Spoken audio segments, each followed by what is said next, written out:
ఎప్పుడు ఛాన్స్ దొరుకుతాదా, ఎక్కడ ఛాన్స్ దొరుకుతాదా, ఖచ్చితంగా దొరికితే చాలు జగన్ గారిని అరెస్ట్ చేస్తారు, అరెస్ట్ చేద్దాం అనే ఉద్దేశంతో కూటమి ప్రభుత్వం ఉందా అని అంటే కనుక ఏమో నిజమేనేమో అని అనిపిస్తున్నాయి కొన్ని సంఘటనలు చూస్తే కనుక. అలాంటి సంఘటనలే ఇప్పుడు జరుగుతున్నాయి ఆంధ్రప్రదేశ్లో. జగన్ గారు ఇక్కడ లేరు, ఆయన లండన్ యూరోప్ ట్రిప్లో ఉన్నారు. ఆయనకి తెలియకుండా కొన్ని పావులు అయితే కదులుతున్నాయి ఇక్కడ. ఏంటంటే కనుక ఫస్ట్ చెప్తాను, లైక్ చేయండి, కొత్తగా మన ఛానల్ ఇష్టం పక్కాగా సబ్స్క్రైబ్ చేయండి, మీ అమూల్యమైన అభిప్రాయాన్ని కామెంట్ రూపంలో తెలియజేయండి. జగన్ గారు అరెస్ట్కి రంగం సిద్ధం చేస్తున్నారా, లేదా జగన్ గారు అరెస్ట్కి లేదు ఆయన బెయిల్ ఏదైతే ఉందో ఆ బెయిల్ రద్దు చేయడానికి ఏమన్నా ఒక ఎత్తుకు పై ఎత్తులు ఏమైనా వేస్తున్నారా ఆంధ్రప్రదేశ్ నుంచి అంటే కనుక జరుగుతున్న తీరుతున్న సంఘటనలు అన్నీ చూస్తే నిజమని అనిపిస్తుంది.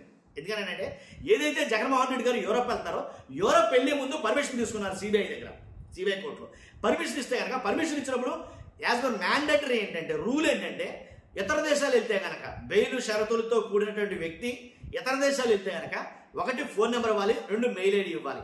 ఆ రెండు ఇచ్చారు 100% సిబిఐకి. ఇస్తే ఇప్పుడు యూరోప్ ట్రిప్లో ఉన్న జగన్ గారి గురించి సిబిఐ చెప్తున్నది ఏంటంటే కనుక ఆల్రెడీ సిబిఐ కోర్టులో ఒక మెమో దాఖలు చేసింది. ఏంటా మెమో అని అంటే కనుక ఏదైతే జగన్మోహన్ రెడ్డి గారు ఒక ఫోన్ నెంబర్ ఇది ఇచ్చారు, ఇచ్చిన ఫోన్ నెంబర్ జగన్ గారిది కాదంట, ఇది వచ్చిన అసలు తంట. కాబట్టి ఇచ్చిన ఫోన్ నెంబరు సిబిఐ పరిశీలనలో తేలింది ఏంటంటే అది జగన్మోహన్ రెడ్డి గారిది కాదు. కాబట్టి వెంటనే ఆయన బెయిల్ షరతులు ఏదైతే షరతులతో కూడిన బెయిల్ ఇచ్చామో దాని ఆ బెయిల్ షరతులు నిబంధనలను ఉల్లంఘించారు జగన్మోహన్ రెడ్డి గారు. కాబట్టి వెంటనే బెయిల్ రద్దు చేయాలి, దీని మీద విచారించాలి అని కోర్టులో మెమో అయితే దాఖలు చేసింది సిబిఐ.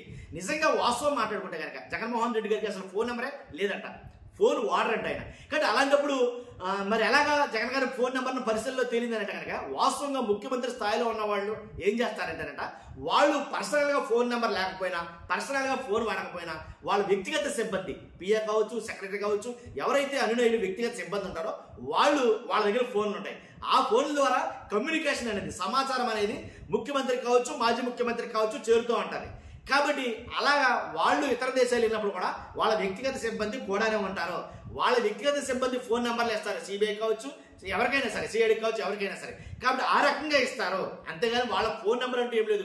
చాలా సార్లు చాలా సంఘటనలో జగన్ గారి గురించి, జగన్మోహన్ రెడ్డి గారి గురించి ఒక వివాదం అయితే జరుగుతోంది. జగన్మోహన్ రెడ్డి గారు నేను ఫోనే వాడను అని ఒక ఇంటర్వ్యూలో అనడం జరిగింది.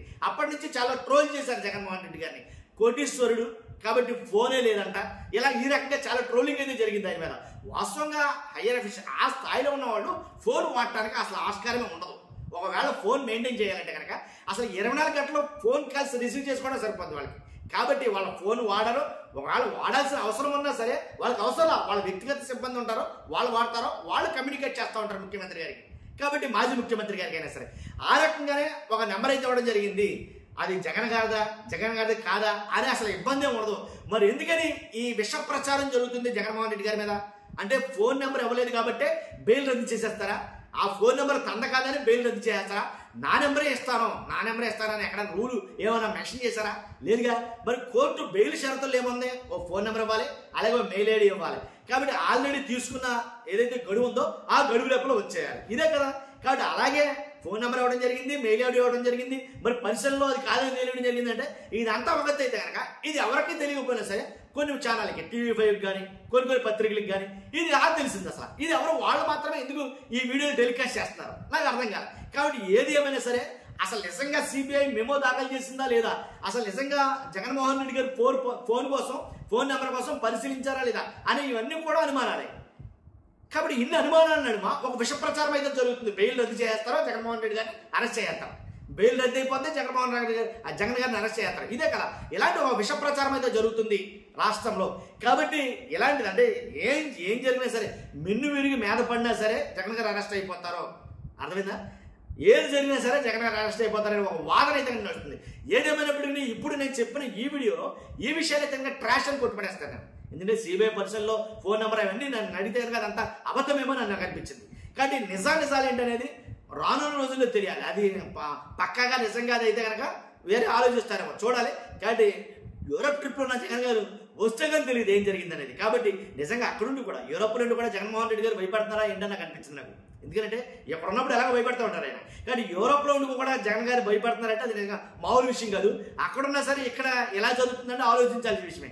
ఎక్కడున్నా కానీ జగన్ గారి విషయంలో మాత్రం ఒక 1 స్టెప్ ముందు అడిగేసి లేనిపోయివని అభూత కల్పనలో ప్రచారం చేయడంలో మాత్రం ఆంధ్రప్రదేశ్లో పరిపాటి అయిపోయిందని చెప్పాలి. ఫస్ట్ చూస్తున్న మీరు అందరూ కూడా మీ అభిప్రాయం అంటే ఈ వీడియో మీద కామెంట్ రూపంలో తెలియజేయండి. అంతేకాదు కొత్తగా మన ఛానల్ చూస్తే ఫస్ట్ లైక్ చేయండి, అలాగే సబ్స్క్రైబ్ చేయండి.